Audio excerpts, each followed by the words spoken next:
Exercise 7.9 question number 1। अब इसमें start होगा डेफिनेट इंटीग्रेशन। डेफिनेट इंटीग्रेशन में और इनडेफिनेट इंटीग्रेशन में डिफरेंस इतना ही है कि यहाँ पर हमें क्या दे रखे होंगे, लिमिट्स दे रखे होंगे इंटीग्रेशन में। जैसे यहाँ लिखिए -1 से 1, इसे पढ़ते हैं a to b, lower limit से अपर लिमिट की तरफ। तो यहाँ लिखा है -1, यहाँ लिखा है +1, तो इसको पढ़ेंगे -1 to 1। और डेफिनेट इंटीग्रेशन में इंटीग्रेशन करने के बाद हम क्या लगाते थे, एक +c लगाते थे, वो होता था कांस्टेंट ऑफ इंटीग्रेशन। वो यहाँ पर नहीं लगेगा, वो यहाँ पर नहीं लगेगा। Question number 1 for exercise -1 to 1 x + 1 dx। सबसे पहले इसको सेपरेट करो अलग अलग। -1 to 1 x dx plus -1 to 1 dx separate करके लिख दिया। इंटीग्रेशन x का इंटीग्रेशन x² 2 लिमिट -1 to +1 का इंटीग्रेशन x -1 to 1। लिमिट में पहले x के प्लेस पर अपर लिमिट लगाओगे, उसके बाद में लोअर लिमिट, और बीच में क्या रहेगा, माइनस का साइन। पहले x के प्लेस पर हम अपर लिमिट हमारी क्या है 1, तो 1 रखो, 1² 2 माइनस -1² ठीक है। पहले अपर लिमिट लगा दी, उसके बाद लोअर लिमिट। इसमें क्या है प्लस, यहाँ भी x के प्लेस पर अपर लिमिट पहले, फिर माइनस और फिर लोअर लिमिट। सिंप्लीफाई करो, 1/2 माइनस -1 का square 1/2 plus 1 minus +1, answer is 2। ठीक है। Next question, limit 0 to 1 x e⁻⁴। अब यहाँ पर दो फंक्शन है, फर्स्ट फंक्शन x है और सेकंड फंक्शन e⁻⁴ है। तो हमने ऐसे क्वेश्चन सॉल्व किए थे, वो इंटीग्रेशन बाय सब्स्टिट्यूशन किए थे। इसमें लेट करना पड़ेगा, तो लेट x² सॉल्यूशन में x² t। x² को t लेट करेंगे तो इसका डेरिवेटिव भी करेंगे, d/dx of x² d/dx of t and 2x dt/dx और 2x dx और x dx dt/2। जब हम इसमें t लेट करते हैं डेफिनेट इंटीग्रेशन में, तो ये ध्यान रखो उसमें हम लिमिट को भी चेंज करते हैं। लिमिट हमारी यहाँ पर क्या है, पहली वाली लिमिट इफ x 0, ये लिमिट हमारी 0 है, तो हम इस जो हमने t लेट किया उसी में हम वैल्यू रखेंगे। तो x की प्लेस पर 0 रखो, तो कितना मिलेगा, t 0² that is 0। If x upper limit 1 then t = 1² that is 1। Limit का कोई इफेक्ट नहीं आया यहाँ पर, 0 to 1 ही रही। ये वाला x और ये dx इसमें कन्वर्ट हो गया dt/2, तो 1/2 तो बाहर लिख लिया, अंदर रह गया यहाँ से e⁻t और dt। e⁻t का इंटीग्रेशन उतना ही रहता है, e⁻t लिमिट 0 to 1 और 1/2। यहाँ पर कभी भी t की वैल्यू नहीं लगाई जाती। अब से पहले जो हम सब्स्टिट्यूशन से करते थे, वहाँ पर t की जो वैल्यू होती थी वो हम लास्ट में पुट करते थे, लेकिन यहाँ पर t की वैल्यू हमें नहीं लगानी है। क्यों नहीं लगानी है, क्योंकि लिमिट भी हमने t में कन्वर्ट करनी है। अगर हम लिमिट कन्वर्ट नहीं करते हैं किसी क्वेश्चन में, अगर हम लिमिट कन्वर्ट नहीं कर रहे हैं, तो आप t की जगह पर x की वैल्यू रख सकते हो और वहाँ लिमिट लगा सकते हो, आंसर दोनों से सेम आएगा।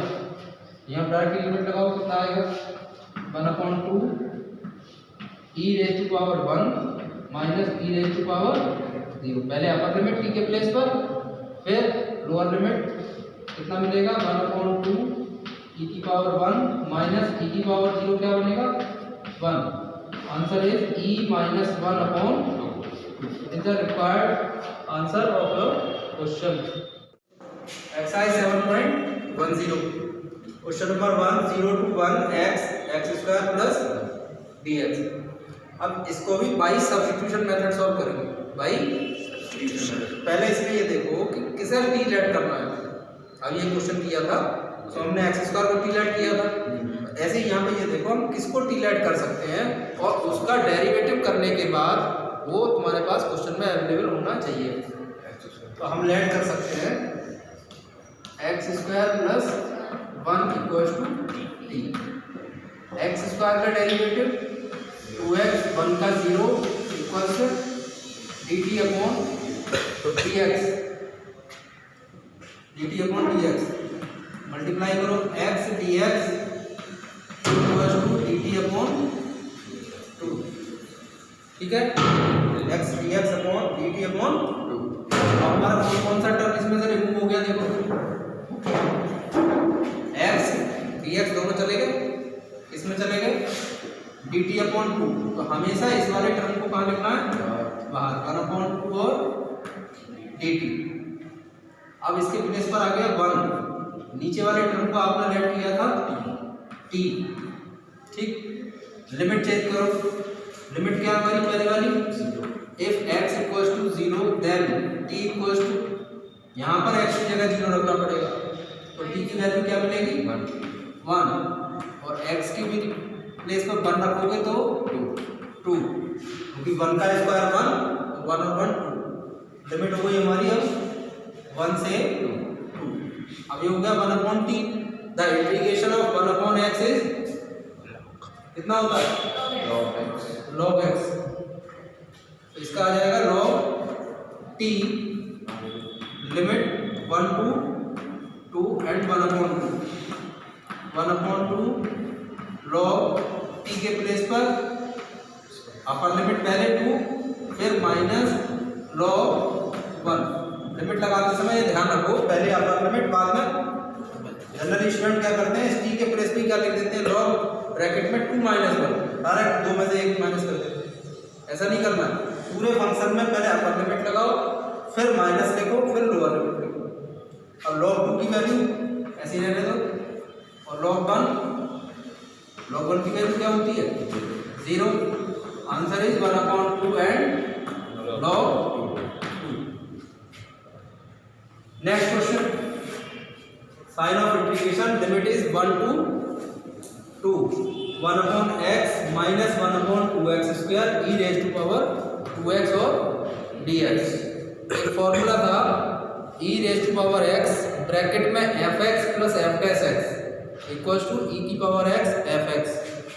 इसको सेपरेट करके लिख लो पहले से, 1 to 2 1 upon x into e की power 2x dx minus 1 to 2 1 upon 2x square e raise to power 2x and दोनों इंटीग्रेशन को हमने क्या कर लिया? सेपरेट करके लिख लिया। अब इसमें एक को फर्स्ट लेना है, एक को सेकंड, मतलब integration by parts, integration by.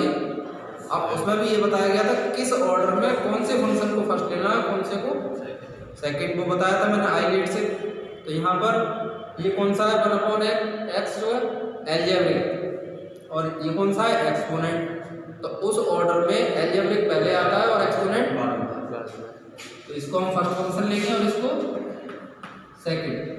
Formula is 1 upon x is as it is रहेगा 1 to 2 integration of minus derivative of 1 upon x integration of e raise to power 2x dx whole dx और limit है 1 to 2। अब जो second integration वाला part है वो as it is लिखा रहने दो, माइनस में 1 to 2 e की power 2x upon 2x square and dx 1 upon x e 2x का इंटीग्रेशन उतना ही रहता है एक्सपोनेंट फंक्शन का। तो कितना आएगा? e raise to power 2x upon 2, तो 2x का 2 भी आएगा ना। और लिमिट कहाँ से कहाँ तक? 1 से 2। Sign of integration 1 to 2, 1 upon x का डिफरेंशिएशन, 1 अपॉन x का derivative minus 1 upon x square minus 1 upon x square e की पावर 2x का इंटीग्रेशन e की power 2x upon 2 and dx minus 1 to 2 e 2x upon 2x square dx। इतना clear हो गया? इसमें limit लगाओ। पहले x की जगह क्या लगाओगे? x की जगह पहले 2 बाद में 1। तो रखना शुरू करो यहाँ पे e की पावर 2 into 2 अपॉन में ये वाला 2 है और इस x की जगह भी 2 माइनस 1 रखो e की पावर 2 into 1 अपॉन इसके प्लेस पर 1 into 2। लिमिट लग गई। माइनस माइनस प्लस हो गया। Sign of integration 1 to 2 e raise to power 2x upon 2x square dx minus 1 to 2 e raise to power 2x upon 2x square dx। Clear है तब? अब ये term देखो plus की है, ये टर्म माइनस की है। यहाँ पर भी लिमिट 1 से 2 है, यहाँ पर भी लिमिट 1 से 2 है। जो फंक्शन यहाँ पर दे रखा है e की power 2x upon 2x square वही फंक्शन हमारा यहाँ पर दे रखा है। तो ये दोनों इंटीग्रेशन सेम हो गए ना, बस डिफरेंस का है, एक प्लस का और एक माइनस। तो ये दोनों क्या हो जाएंगे? Cancel out. इसको सिंप्लीफाई करो e raise to power 4 upon 4 minus e raise to power 2 upon 2। Pause करो। आंसर है e square common upon 2 common.